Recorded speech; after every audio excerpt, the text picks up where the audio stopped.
उसको लेकर इतना परेशान है। तो अभी अरावली जो शील्ड है पूरा नॉर्थ वेस्ट इंडिया का, तो उसमें अभी ऐसा रिलैक्सेशन वो क्या कोई लॉन्ग टर्म और परमानेंट डैमेज नहीं करेगा? अरावली में कोई भी रिलैक्सेशन नहीं दिया गया है। पहली बात, अरावली भारत के 4 राज्यों में है, दिल्ली, हरियाणा, राजस्थान, हरियाणा और गुजरात। टोटल अरावली 39 डिस्ट्रिक्ट्स में है।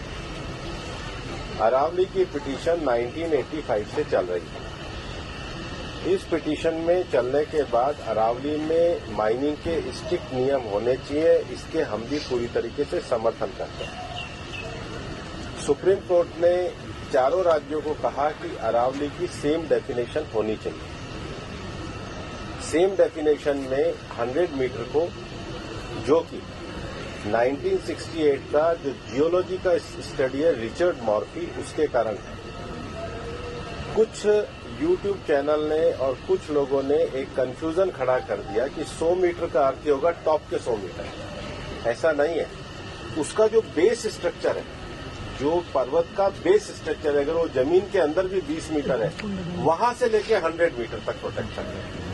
तो जो 100 मीटर का प्रोटेक्शन है, जो लोगों ने कंफ्यूजन करा है कि मतलब ऊपर का 100 मीटर है, नीचे खुदाई कर सकेंगे, वो नहीं। मैं आपको फिर क्लियर कर रहा हूं। 100 मीटर का अर्थ है टॉप 100 मीटर से बॉटम के अंदर तक जो उसका पूरा फैलाव है। पहाड़ी तो ऐसे होती है, तो उसका बॉटम तो बड़ा होता है, जहां तक उसका बॉटम जाएगा वहां से लेके 100 मीटर तक प्रोटेक्शन है। और अगर एक पहाड़ी और दूसरी पहाड़ी के बीच में 500 मीटर का गैप है, तो वो जमीन भी अरावली रेंज मानी जाएगी। इस डेफिनेशन के आने के बाद 90% से ज्यादा एरिया प्रोटेक्टेड एरिया में आ गया। 90% से ज्यादा। मेरा ये स्टेटमेंट लिख लीजिए, टोटल अरावली का एरिया 1,47,000 स्क्वायर किलोमीटर है। इसके बाद केवल अभी की जो मेरे पास 39 डिस्ट्रिक्ट है, केवल 217 किलोमीटर, मतलब 2% में ही माइनिंग हो सकती है, और वो भी हर तरीके से नहीं हो सकती। उसके लिए भी सुप्रीम कोर्ट ने डायरेक्शन दिया है कि आपने जैसे सारंडा और झारखंड में एक पूरा पहले माइनिंग प्लान बनाया है, वो प्लान तैयार करिए।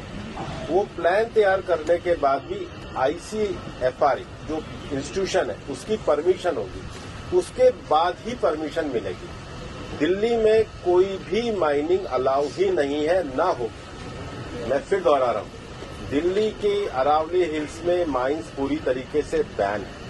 अरावली में लगभग 20 से ज्यादा फॉरेस्ट रिजर्व प्रोटेक्टेड एरिया वो एज इट इज रहेंगे। तो reserve area, protected area, even 100 metre भी पहले क्या होता था, जो लोगों ने करा था कि टॉप को छोड़ के नीचे खुदाई करते थे, तो वो एक तरीके से उसके चारों तरफ करते थे। अब वो भी नहीं कर सकेंगे। तो मुझे लगता है सुप्रीम कोर्ट ने जो निर्णय दिया है, ministry of environment, survey of India, geological survey of India, और जियोलॉजिकल सर्वे ऑफ इंडिया में जो इंटरनेशनल स्टैंडर्ड है रिचर्ड मॉर्फी, उसको दिया। उसके बाद भी मामला सुप्रीम कोर्ट में है।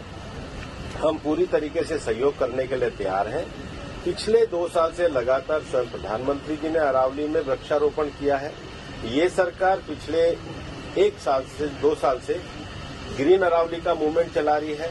मैंने खुद ने पिछले दिनों उदयपुर में सारे डीएफओस की, मतलब चारों जिलों के 39 डीएफओ की मीटिंग करी है। हम हर डिस्ट्रिक्ट में अरावली की नेटिव स्पीशीज का एक नर्सरी लगा रहे हैं। हम ग्रीन अरावली के लिए प्रतिबद्ध हैं। ये एक झूठ फैलाया जा रहा है। और सबसे बड़ी बात है कि ये जो रिपोर्ट है, ये 2006 से राजस्थान में ऑलरेडी लागू है।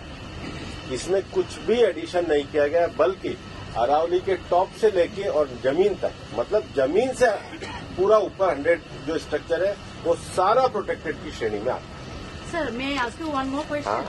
सर, जैसे टाइगर, उसका तो कोई बाउंड्री नहीं है, उसका कोई